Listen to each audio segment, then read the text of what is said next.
오늘 사도행전 22장 1절 말씀을 세상 앞에서 삶의 이야기로 복음을 변증하라 라는 제목으로 증거하도록 하겠습니다. 오늘 우리가 함께 살필 사도행전 22장의 현장은 그야말로 한마디로 아수라장입니다. 정신이 정말 하나도 없는 상황이에요. 바로 앞장인 21장을 보면 바울은 예루살렘 성전에서 유대인들에게 붙잡혀서 집단 구타를 당했습니다. 성난 군중들은 이런 자는 없애버려야 된다라고 하면서 살기가 등등해서 어떻게 하면 바울을 죽일 수 있을까? 모든 관심이 바로 거기에 향하고 있었습니다. 로마의 천부장이 개입하지 않았다면 바울은 아마도 그 자리에서 목숨을 그대로 잃어버렸을 거예요. 지금 바울의 몰골을 한번 상상해 보세요. 옷은 찢어졌고 얼굴은 피투성이고 몸은 쇠사슬에 묶여 있었던 상황입니다. 육체적으로는 기진맥진했고 감정적으로는 억울함과 공포가 몰려올 수밖에 없는 상황이었습니다. 근데 바로 그 순간 바울이 천부장에게 부탁을 하면서 층계 위에 올라섰습니다. 그리고 자기를 때리고 죽이려고 했던 그 폭도들에게 손을 흔들면서 자기 좀 봐달라고, 내가 하는 얘기 좀 한번 들어보라고 지금 하는 상황이 바울의 현 상황이에요. 그 순간 성경은 기록하고 있어요. 모든 사람들이 조용해졌대요. 그리고 조용해진 상황 가운데 바울이 무슨 말을 했는가 보니까 바울이 정막 가운데 입을 여는 내용이 본문 1절입니다. 오늘 본문 1절 말씀 우리 함께 다시 한번 읽어보도록 하겠습니다. 부형들아, 내가 지금 여러분 앞에서 변명하는 말을 들으라. 아멘. 여기서 바울이 부형들아라고 하는 것은 단순하게 형제들아 수준이 아니라 실제로 아버지와 같은 대우를 하면서 높은 존경의 표현으로 지금 부형들아라고 말하고 있는 본문이 오늘 첫 시작입니다. 바울은 왜 자기를 죽이려고 의도하고 있는 이 사람들 앞에 의도적으로 부형들아 표현하면서 제발 내 말 좀 들어보세요 표현하고 있는 것일까요? 오늘 바울이 말하고 있는 변명이라고 하는 용어는 헬라어로 아폴로기아라고 합니다. 이 아폴로기아라고 하는 용어는 단순하게 내가 지금 억울한 상황에 처해서 제가 사실 이랬고요 저랬고요, 우리가 흔히 빙빙 둘러싸가지고 나를 어떻게 하면 모면할 수 있을까 하는 그런 변명이 아닙니다. 이 아폴로기아라고는 헬라어에서 아폴로제틱스라고 하는 변증학이라고 하는 용어가 나오게 되는데, 우리 신학분과에서 변증학은 가장 논리적으로 체계적으로 복음의 진리를 전파하고 설명하는 걸 변증학이라고 합니다. 지금 바울이 하고 있는 변명이 뭐였냐면 사실 내가 이래서 그랬던 거였어요, 저래서 그랬던 거였어요, 어쩔 수 없었어요, 이런 식의 변명이 아니라 어떻게 하면 논리적으로 조금 더 예수님에 대하여 복음에 대하여 체계적으로 설명할 수 있을까, 그런 측면에서 체계성을 가지고 하는 변명을 오늘 본문에서 이 변증의 뜻으로 기록하고 있는 거예요. 우리는 흔히 변증이라고 말하고 교리라고 말하고 신학이라고 말하면 차가운 이성으로 착각을 많이 합니다. 근데 오늘 본문을 잘 보면은 바울의 변증은 차가운 논리가 아니었어요. 신학적인 교리 논쟁도 없었어요. 로마서를 비롯한 다양한 본문을 볼 때는 신학적인 변증이 많이 나옵니다. 근데 오늘 본문은요, 그런 신학적인 내용을 담고 있지 않습니다. 오히려 바울은 자기의 삶의 이야기를 꺼내 들어서 나한테 어떤 일이 있었는지 아세요?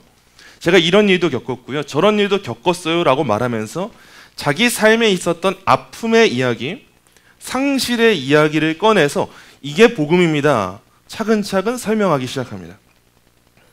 여러분, 우리는 아픔을 정말 지긋지긋하게 싫어합니다. 고통을 그렇게 싫어합니다. 그리고 내가 무언가를 잃게 되는 상실을 정말 어려워하고 꼭 피하고 싶어 합니다.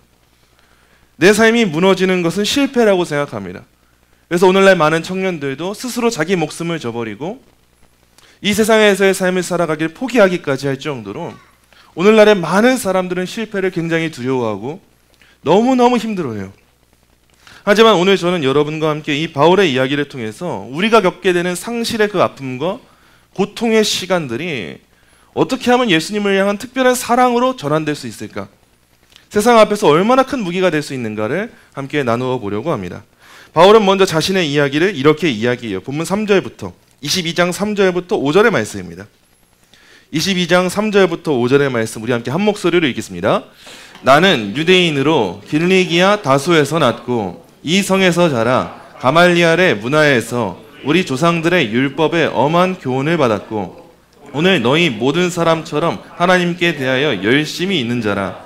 내가 이 돌을 박해하여 사람을 죽이기까지 하고 남녀를 결박하여 옥에 넘겼노니 이에 대제사장과 모든 장로들이 내 증인이라. 또 내가 그들에게서 다메섹 형제들에게 가는 공문을 받아가지고 거기 있는 자들도 결박하여 예루살렘으로 끌어다가 형벌받게 하려고 가더니. 아멘. 바울은 잘 아시는 것처럼 길리기아 다소라고 하는 지역에서 태어났고 당대 최고의 스승이라고 할 수 있는 가말리알의 문화에서 많은 학문을 갈고 닦았던 사람이에요. 그냥 우리식으로 표현하자면 서울대에서 가장 뛰어난 학부에서 오랜 시간 공부하고 석박사 과정까지도 연구한 사람이라고 할 수 있는 게 바울이에요. 아주 쉽게 대입하자면요. 바울이 이 가말리알 문화에서 무엇을 배웠는가 생각할 때 율법을 배웠던 겁니다. 유대인으로서 배워야 될 가장 깊은 내용들, 유대인으로서 가장 사랑해야 될 율법에 대한 그 모든 가르침들을 가말리알이라는 최고의 스승 밑에서 바울이 최고의 엘리트 교육을 받았던 거예요. 하나님께 대한 열심으로 따지자면 유대인의 관점에서 누구에게도 뒤지지 않는 사람이 바울이었습니다. 우리는 열심을 생각할 때 무언가 예배만 열심히 하고 우리의 삶에서 그냥 열심히 살아가기만 하면 열심히라 생각하는데 바울은 하나님에 대한 이야기라고, 하나님이라면 내가 정말 끝까지 연구해 보겠어 라고 하는 관점으로 성경도 통달하고요. 하나님에 대한 신학적인 지식도 충분했던 상태가 바로 이 바울의 상태였습니다.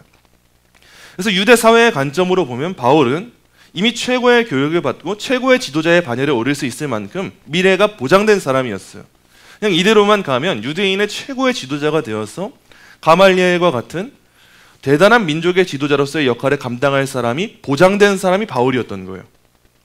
그런데 다메섹 도상에서 바울이 부활하신 예수님을 만나고 인생이 좀 꼬이게 됩니다. 유대인의 관점에서 봤을 때 바울이 최고의 길을 잘 걸어가고 있었는데 다메섹 도상에서 하필이면 자기가 박해하던 예수님을 만나버린 거예요.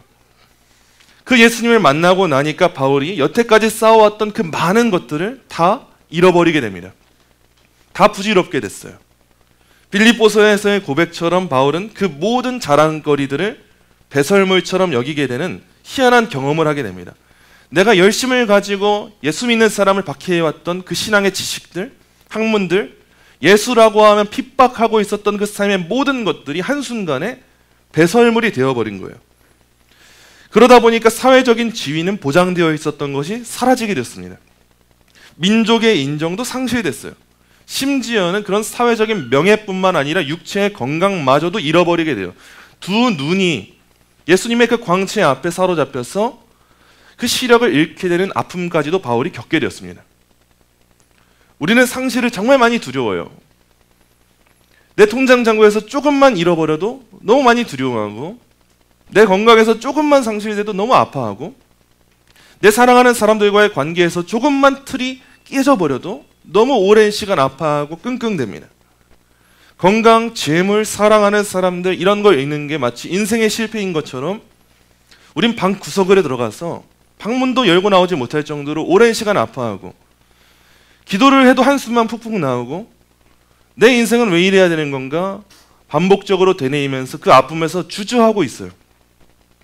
근데 영적인 눈으로 볼 때 상실이라고 하는 건요, 여러분, 비극에서 끝나지 않습니다. 우리가 삶 가운데 마주하게 되는 다양한 상실들을 전환시켜서 이해할 때 그 상실들은 또 다르게 어떻게 사용되냐면 예수님을 향한 특별한 사랑으로 쓰임받을 수가 있게 됩니다. 예수님을 더욱 특별하게 만나는 통로가 되기도 합니다. 미국의 저명한 신학교에서 오랜 시간 교수로 사역해왔고 기독교 철학자로 너무 유명한 니콜라스 월터스토프라고 하는 교수님이 있어요. 자, 그분의 철학과 신학의 모든 부분을 동의하지 않지만 그분이 자기의 삶 가운데 찾아왔던 평생토록 지워지지 않는 아픔을 가지고 책 한 권을 썼어요. 그 책의 제목이 뭐냐면 나는 사랑하는 사람을 잃었습니다라고 하는 책입니다. 이 월터스토프라고 하는 이 저명한 이 철학자, 신학자에게 5명의 자녀가 있었는데 그 중에 한 아들이었던 그 둘째 아들이 20대 중반의 나이에 등산을 하다가 실족하게 된 거예요. 외국에서 유학을 하고 있던 아들이었는데 얼마나 보고 싶었겠어요. 근데 갑자기 모르는 전화로 전화가 온 거예요. 그랬더니 월터스토프 씨, 제가 이런 말씀 드리기 미안하지만 너무 죄송하지만 할 말이 없지만 당신의 아들을 위해서 지금 오셔야겠습니다. 연락을 받고 정말 오랜 시간 괴로워하고 애통하는 마음 가운데 그 슬픔을 그대로 표현하고 녹였었던 책이 바로 이 책이에요. 자기 스스로 이렇게 고백해요. 이 책은 내가 신학적으로 무슨 이해를 하거나 감사의 찬양을 하거나 시편 같은 고백을 하는 게 아니라 그냥 애가다. 내 슬픔 그대로 담은 책이다라고 이야기를 해요. 근데 이 월터스프라고 하는 이 철학자가 이 삶의 아픔을 마주하고 나서 무언가의 한 가지에 하나님의 일을 깨닫게 돼요. 그 사랑하는 아들 하나를 잃고 나서 보니까 다른 4명의 자녀가 나에게 있고 기존에 있었던 5명의 모든 자녀가 나한테 똑같이 사랑할 만큼이나 너무 사랑스럽고 아름다운 존재였지만 먼저 떠난 그 한 아들을 보게 되니까 다른 내 자녀한테는 줄 수 없는 더 특별한 사랑을 이제야 줄 수 있더래요. 다른 4명의 자녀들은 보고 싶을 때 볼 수 있어요. 안고 싶을 때 안을 수 있어요. 그 자녀들도 많이 사랑해요. 근데 먼저 하나님 나라에 간 그 아들을 생각할 때 그 나머지 4명의 자녀에게는 행할 수 없는 더 깊고 풍성한 사랑을 자기가 행할 수 있게 되었다는 걸 깨닫게 된 거예요. 그리고 나서 이 철학자가 오랜 시간 묵상하고 생각하다 깨닫게 된 거예요. 아, 상실이라고 하는 것은, 잃어버린다고 하는 것은 그냥 아프고 끝나는 게 아니라 더 특별한 사랑을 만들어낼 수 있는 통로가 되는 거구나. 그리고 이 철학자가 오랜 시간 묵상하고 기도하다 보니까 이런 내용들까지도 깨닫게 되는 거예요. 로마서에 이렇게 기록되어 있습니다. 로마서 5장 8절입니다. 5장 8절 말씀 우리 함께 한 목소리로 읽겠습니다. 우리가 아직 죄인 되었을 때에 그리스도께서 우리를 위하여 죽으심으로 하나님 자기의 사랑을 확증하셨느니라. 아멘. 여러분, 하나님이 우리를 향한 사랑이 어떤 사랑이었는가를 깨달아야 돼요. 하나님이 행하신 사랑은 단순하게 우리가 생각하는 그 아름다운 멜로드라마의 이야기처럼 서로 그냥 화기애애하고 풋풋하고 설레는 감정들만 있고 보기 좋은 일들만 있는 그 사랑이 아니었어요. 하나님이 우리를 위해 행하신 사랑이 어떤 사랑이었냐? 상실의 사랑이었던 거예요. 하나님이 많은 사람들을 사랑하세요. 자기의 창조물을 사랑하세요. 피조물을 사랑하세요. 이 세상을 사랑하세요. 이 세상을 지으시고 나서 보시기에 심히 좋았다고 말씀하세요. 아름다웠다, 좋았다, 토부다. 이 세상은 정말 잘 만들어졌다. 하나님에게 모든 것들이 사랑의 대상이었어요. 근데 인간이라고 하는 그 특별한 존재에게 하나님께서 특별한 사랑을 베푸시는데 그 특별한 사랑에 무엇이 있었는가를 보니까 하나님의 너무도 치명적인 그 독생자 아들을 향한 사랑을 상실할 만큼의 사랑이 들어가 있었던 거예요. 저와 여러분이 받은 사랑이 바로 그 사랑입니다. 단순하게 그냥 하나님이 그냥 내가 많은 이웃들 섬겨주고 도와줄 수 있는 것처럼, 우리가 불의이웃 도와줄 수 있는 것처럼 하나님은 넉넉하니까 이 정도 사랑 주실 수 있지, 이 정도의 사랑이 아니라 독생자를 주면서까지 이 사랑을 보여주고자 그 아들을 잃는 고통을 감수하시면서 하나님이 우리한테 사랑을 보여주신 거예요. 특별한 사랑을 행하시는 거예요. 우리가 그저 수많은 피조물 가운데 하나가 아니라 감히 독생자의 생명과 맞바꾼 특별한 존재가 될 수 있었던 이유는 딱 하나예요. 하나님의 상실 때문인 거예요. 여러분, 바울의 삶도 마찬가지였습니다.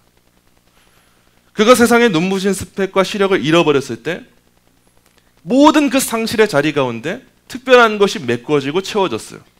예수님의 압도적인 사랑이었습니다. 여러분 가운데 이 삶 가운데 찾아온 다양한 상실의 아픔 가운데 여러분 너무 아파하고 불안하고 마음 졸이시고 있으시다면, 물론 그 상황을 외면하고 싶고 피하고 싶은 마음 우리가 어떻게 부정하겠어요? 피하고 싶죠.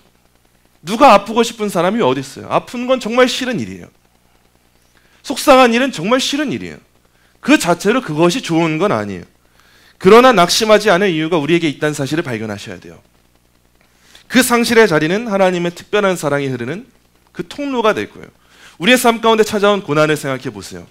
그 시간 없었으면 우리가 하나님을 이렇게 특별하게 사랑할 수 있었을까요? 나에게 찾아온 관계의 아픔들과 상황의 아픔들이 없었다면 우리가 지금 이 자리에 앉아 있을 수 있었을까요? 그럴 수 없었을 겁니다. 그렇기 때문에 하나님에 대한 우리의 사랑이 특별해진 거예요. 상처난 조개가 영롱한 진주를 품는 것처럼 상실을 겪는 성도만이 세상이 흉내낼 수 없는 특별한 사랑을 뿜어낼 수 있는 겁니다. 그게 저와 여러분의 부르심인 거예요. 본문 속의 바울의 변증은 굉장하게 강력합니다. 바울이 변증이 강력했던 이유는 단순히 논리적이고 체계적이어서 배울 대로 배운 사람이어서 그런 이유가 아니었습니다. 바울의 인생의 내용이었기 때문에 강력합니다. 6절부터 바울이 다메섹에서 겪은 일들을 상세하게 묘사합니다. 저한테 이런 일이 있었고요, 이런 일이 있었어요. 쭉 이야기를 해요. 하늘에서 음성이 들렸고요, 저는 엎어졌고요, 예수님은 저한테 왜 나를 박해하냐 물으셨어요. 이야기를 합니다.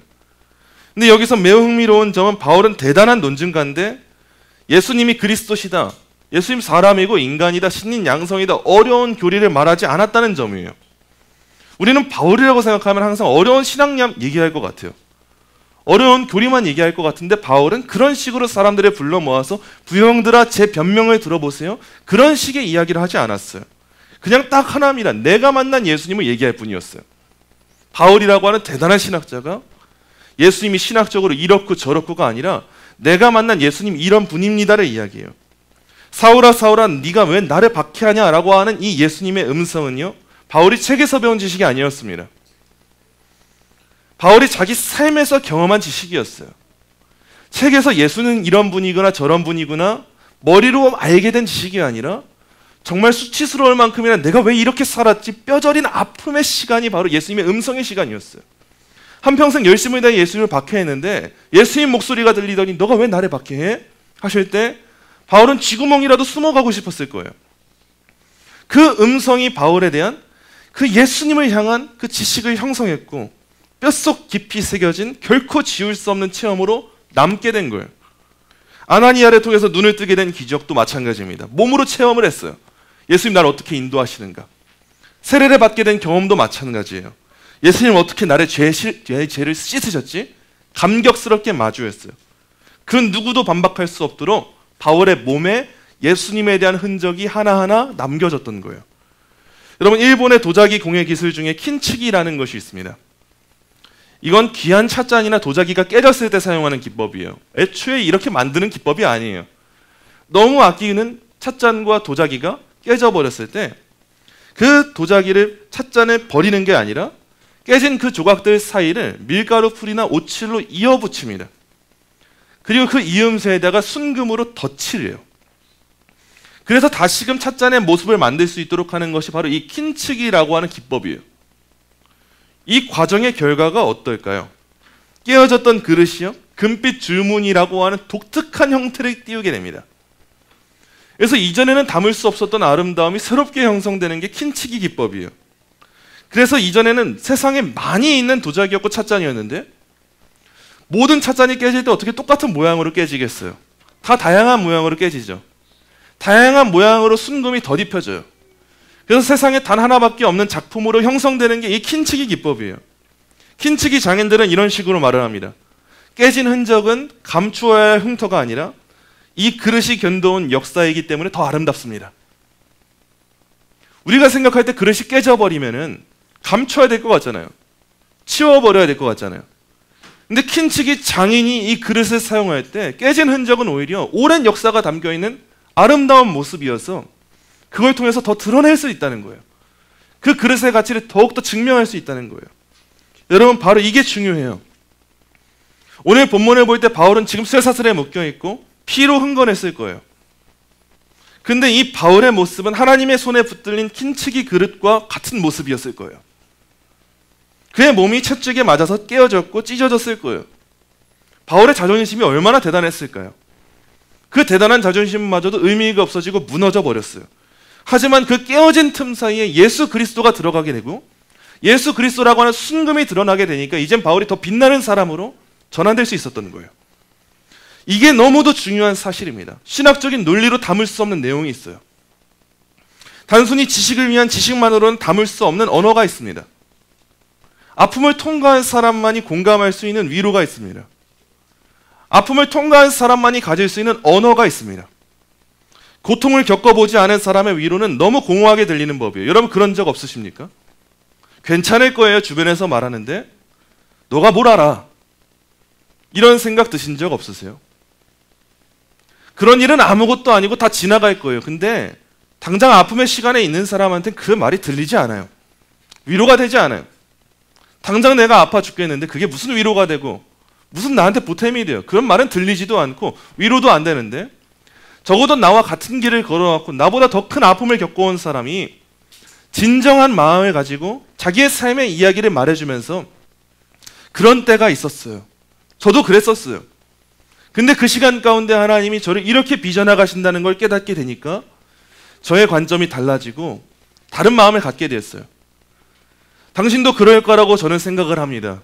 제가 그 모든 아픔을 이해할 수는 없겠지만 전 그걸 위해서 같이 기도할게요. 이 위로를 듣게 될 때 우리의 마음이 사르르 녹아지는 경험을 해보시지 않으셨습니까? 나의 삶의 아픔도 모르는 사람이, 애도 안 낳아본 사람이 애에 대해 얘기하면 어떻게 이해를 해요? 직장도 안 다녀본 사람이 직장에 대해 얘기하면 큰 공감이 되지 않아요. 몸이 건강한 사람이 건강에 대해 얘기하면 큰 공감이 되지 않아요. 근데 희한한 게 나보다 더 아픈 사람이 말하면 이해가 돼요.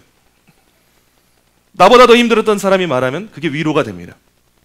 지금 바울이 회중들에게 전하는 메시지가 바로 그거예요. 바울보다 고통을 당하고 고생을 당하고 세상의 아픔을 당해본 사람이 없는 환경 가운데 가장 비참한 모습이고 가장 모든 걸 잃어버린 그 아픔의 모습을 가지고 바울이 회중들을 향해 손을 흔들면서 제가 한마디 해도 되겠습니까? 저는 가말리엘 문화에서 이런 교육을 받아왔고 유대인 중에 유대인으로 자라왔던 사람인데 예수님이 나에게 사울아 사울아 너가 왜 나를 박해해? 라고 물으셨고 제가 그 부름 앞에 철저하게 무너지는 시간을 경험했습니다. 심지어 제 눈의 시력마저도 상실되어 버렸고 저는 아무것도 내세울 수 없을 정도로 엎어져 버렸어요. 근데 그런 저를 만나주신 예수님이 어떤 분이신지 아세요? 부형들아라고 말할 때 이 부형들에게 전해지는 복음의 메시지는 우리가 단순하게 지식적으로 전달하는 메시지와 너무도 다를 수가 있었던 거예요. 바울이 이 유대인들을 향해서 부형들아라고 부를 수 있었던 이유는 자기도 그들처럼 잘못된 열심에 미쳐 보았기 때문이에요. 그래서 이단 사역에 열심을 다하시는 분들을 보면 이단에 몸담고 있었던 분들이 열심을 다하세요. 그들의 메시지가 힘이 있어요. 오랜 시간 동안 이단의 몸을 담고 그 안에서 잘못된 그 열심을 가지고 살아왔던 분들이 자기의 삶을 가지고 이야기할 때 많은 이단에 있었던 사람들이 회심을 하고 돌이키게 되는 역사가 일어납니다. 오랜 세월 동안 불신자로 자라나서 불신자 가정에서 태어나서 불신자 가정의 아픔이 얼마나 큰 것인가를 아는 사람들이 불신자 가정을 향해 설교를 할 때 그들의 마음 가운데 큰 울림이 생깁니다. 오랜 시간 동안 기독교를 박해해오던 사람이 앞장서서 기독교의 복음을 전하게 될 때 그 놀라운 기적 앞에 많은 사람들이 감동을 받고 위로를 받고 힘을 얻고 다시 한번 돌아올 수 있는 은혜를 받게 돼요. 바울이 지금 그 자리 가운데 서 있는 거예요. 바울은 절대 화려한 언변으로 사람을 현혹시키지 않았습니다. 그저 자기 상처를 꺼내 보였을 뿐이에요. 우리의 고난과 상실은요, 우리가 삶에서 경험하는 그 체험들은요, 우리가 머리에 가지고 있었던 지식을 가슴으로 내려오게 하는 역할을 합니다. 이전에 우리가 머리로 다 알았어요. 하나님 섭리하시는 거 모르는 사람이 어디 있어요? 하나님 역사의 주권자인 거, 창조주인 거 모르는 사람이 어디 있어요? 근데 언제 그걸 깨닫게 돼요? 아픔의 시간에.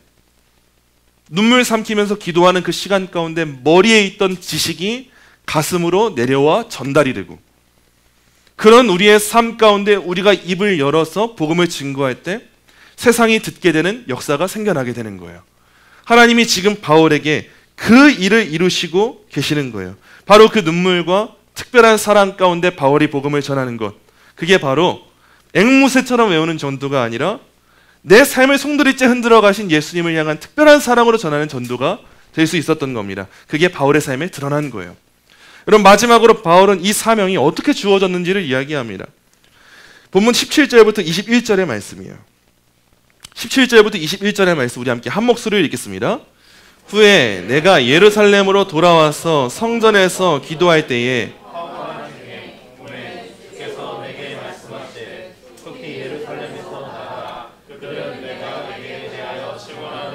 듣지 아니하리라 하시거늘 내가 말하기를 주님 내가 주를 믿는 사람들을 가두고 또 각 회당에서 때리고 또 주의 증인 스데반이 피를 흘릴 때에 내가 곁에 서서 찬성하고 그 죽이는 사람들의 옷을 지킨 줄 그들도 아나이다. 나더러 또 이르시되 아멘. 바울이 이제 예루살렘으로 돌아와서 성전에서 기도할 때 황홀한 중에 주님을 만나요. 근데 주님의 말씀이 굉장히 의외였어요. 바울이 열심을 다해서 주님을 증거할 때 거절당할 거래요. 분명 예수님이 바울을 이렇게 열심히 만드셨으면 열심히 바울이 전하면 사람들이 들어야 돼요. 근데 예수님의 말씀은 넌 거절당할 거예요. 너는 외면당할 거야, 배척당할 거야, 거절당할 거야.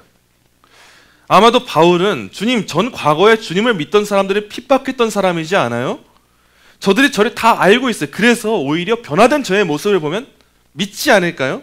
이렇게 반문하고 싶었을 거예요. 우리도 그렇지 않아요? 믿지 않는 가정에서 또 많은 핍박의 상황에서 절대 안 믿을 사람이 나였는데 내가 믿었으면 주변 사람들이 나를 보고 믿겠다. 아니, 저 사람도 바뀌었다고? 저렇게 똑똑한 사람도 바뀌었다고? 저렇게 반기독교적인 사람이 바뀌었다고 믿겠다 싶은 생각이 들 건데 주님이 단호하세요. 아니야, 안 들을 거야. 그냥 떠나가. 너가 있을 자리는 거기가 아니야. 거기선 안 들을 거야. 떠나가. 나는 너를 멀리 이방에게 보낼 거야. 말씀하세요. 이때 바울은 아마도 내 동족에게 내가 버림당한다고? 내 동족에게 내가 상실하게 된다고? 잃어버리게 된다고? 그들을 내가 붙잡고 살아갈 수 없다고? 난 유대인인데 왜 유대인한테 가지 못하지? 굉장한 곤혹스러움에 처했을 거예요. 근데 하나님은 그 거절과 상실의 아픔을 사용하셔서 바울을 향해서 더 넓은 곳에 나아가게 하십니다. 이방인의 사도라고 하는 새로운 사명의 자리로 이끄세요. 바울의 삶에 수많은 아픔들이 있었어요. 정말 말로 다 할 수 없을 정도의 아픔이에요. 예컨대 유대인으로서의 기득권이 상실되고 건강도 잃어버리죠. 사람도 다 잘리게 되죠. 그 민족들에게 아무것도 기대할 수 없는 입장이 된 게 바울인데 그런 아픔이 있었기 때문에 바울이 어딜 가냐? 이방을 갑니다. 내 유대 민족을 넘어서서 복음 전하는 일에 바울이 쓰임받게 돼요. 바울이 원하든 원하지 않았던 간에 동족에게는 외면당할 걸 예수님 말씀하세요. 애초에 원천 차단을 시켜버리신 거예요.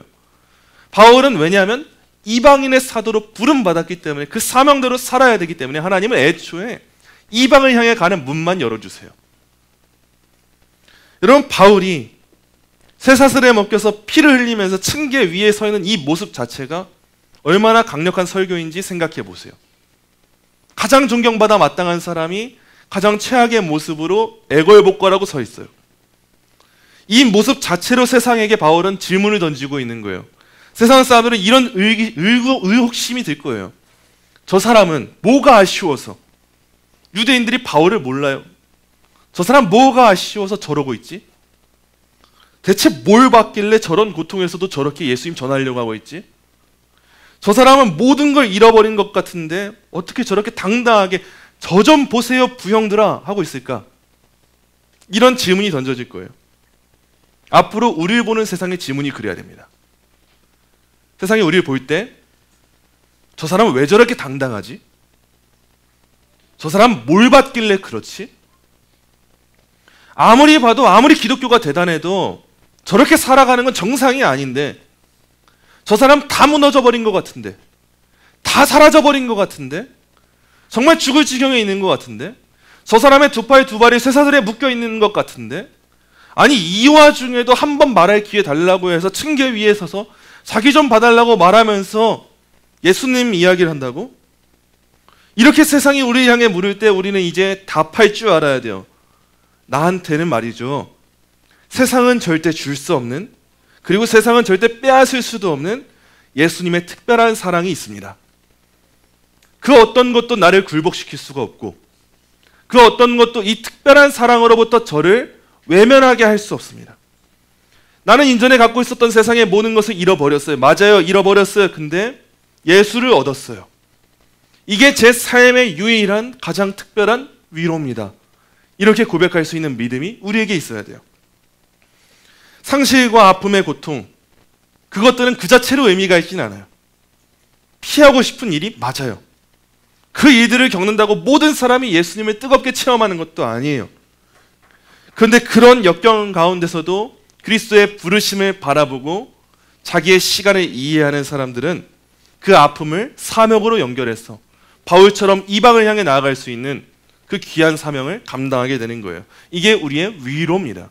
다른 게 위로가 아니고 예수 믿었더니 잘 됐더라가 위로가 아니고 예수 믿었더니 술술 풀렸더라가 위로가 아니고 예수 믿었더니 건강이 회복됐더라 이것 자체가 위로가 아니고 세상 다 날 버려도 예수님이 나의 주인이구나 자체가 위로가 되는 이 삶으로 우리가 부름을 받은 거예요.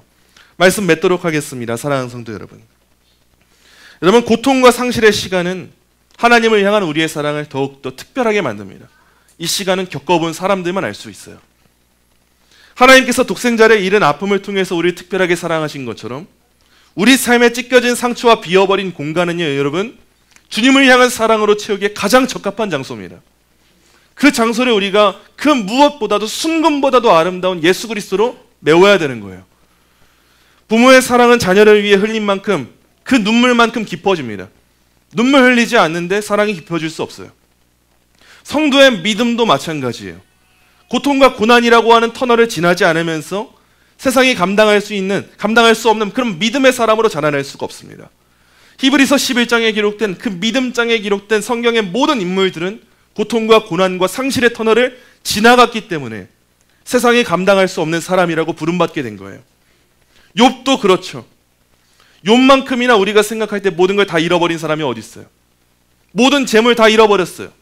사랑하는 가족도 다 잃어버렸어요. 정말 야속해요. 그렇게까지 하셔야 했는가? 우리는 아마도 그런 상황에 처하게 됐을 때 저는 이런 길이 신앙이라면 가지 않을 겁니다라고 말하고 떠나버릴지도 모르는데 욥은 얼마나 대단한 신앙의 인물이었는지 그런 상황이 처해질 때 더 믿음이 강해졌어요. 더 굳건하게 하나님을 보게 됐어요.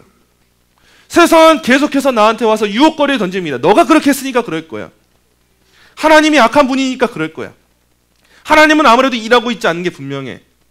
세상은 지독하리만큼 우리한테 다가와요. 친구라는 이름을 가지고 욥의 친구들이 그랬던 것처럼. 근데 욥은 아무리 봐도 이상한 거예요. 아닌데 내가 아는 하나님은 그런 분이 아닌데. 아닌데 하나님 그렇게 일할 분이 아닌데. 근데 아무리 생각해도 이해가 되지 않아요. 그 고통의 시간들, 그 아픔의 시간들, 그 터널은 끝날 것처럼 보이지도 않아요. 근데 그 터널에 모든 지나가는 과정 가운데 욥이 깨닫지 못했어도 욥이 그 터널을 다 끝나고 나가버리는 순간 고백하잖아요. 나 이전에는 정말 머리로만 하나님 알았어요. 나 귀로만 들어서 알았어요. 나는 여태까지 하나님을 알고 있었다고 말하는데 알고 있던 수준도 아니었던 것 같아요. 나 이제 정말 두 눈으로 하나님을 보는 것처럼 하나님을 알게 됐고 하나님이 나의 길을 인도하신다는 게 무엇인지 알게 됐고 나를 정금과 같이 만드신다는 게 뭔지 알게 됐어요. 이런 고백을 욥이 고난의 시간, 아픔의 시간, 상실의 시간을 다 겪고 나니까 깨닫게 돼요. 아, 내가 하나님에게 굉장히 특별한 사랑을 받고 있구나. 아, 나는 이제 하나님을 굉장히 특별하게 사랑할 수 있구나. 이 사실을 욥이 깨닫게 돼요. 여러분의 삶 가운데 끊이지 않는 고난과 상실의 터널이 여전히 있을지 모릅니다. 어쩌면 우리가 살아가는 이 세상 가운데 그런 시간들은 끝나지 않는 것처럼 보일지도 몰라요. 정말 막막할지도 몰라요. 우리가 이 터널을 지나도 또 터널이 우리한테 찾아올지도 모릅니다. 근데 기독교 복음이 약속하는 것은 터널이 없을 거야가 아니에요. 터널이 있을 거야. 근데 터널 가운데 너는 이 터널의 여정을 지나가며 예수 그리스도를 더욱더 특별하게 사랑하게 될 거야. 하나님의 사랑이 얼마나 무궁한지 깨닫게 될 거야. 바로 이 사실을 우리한테 약속하고 있는 거예요. 베드로가 말한 것처럼 우리 안에 있는 그 소망에 관한 이유를 묻는 사람들한테 우리는 온유와 두려움으로 답을 해야 돼요. 이때 우리가 답하는 변증에는 무엇이 채워져야 되냐? 우리의 삶의 이야기가 채워져야 됩니다. 우리가 머리로만 예수님 나의 구주시고요, 독생자신데 나를 위해 죽으셨고요, 아는 것, 여기서 그치는 것은 어린아이와 같은 수준이고요. 이젠 나의 삶 가운데 예수님이 어떻게 나의 삶을 인도해 오셨는가? 나는 약하지만 주님이 얼마나 강하신가? 나는 이렇지만 예수로 채운다는 것이 얼마나 복된 인생인가? 이 고백으로 저와 여러분의 삶의 자리 가운데 복음이 변증되는 놀라운 역사가 임하게 되기를 간절히 소망합니다.